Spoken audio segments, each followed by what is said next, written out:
حضور آج کل ہم دیکھ رہے ہیں کہ کچھ خدام نیکلس بریسلٹ اور چینز پہننے لگے ہیں اور دنیا کو دیکھ کر یہ رجحان بڑھتا جا رہا ہے. یہ زیورات پہننا ہے، یہ چیزیں، یہ تو فیشن ہے بلا وجہ کے.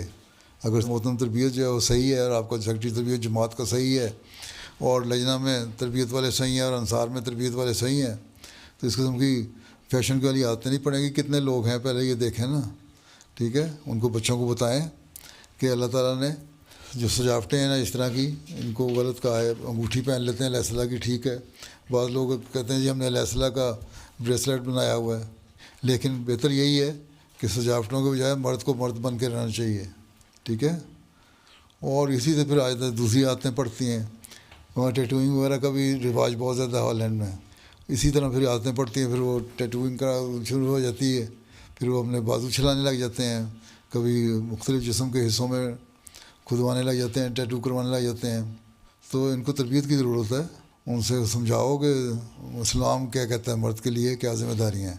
یہ سجاوٹیں یہ عورتوں کے لیے ہیں، اس لیے تم مرد بنو اور تمہارے جو کام ہے وہ کرو.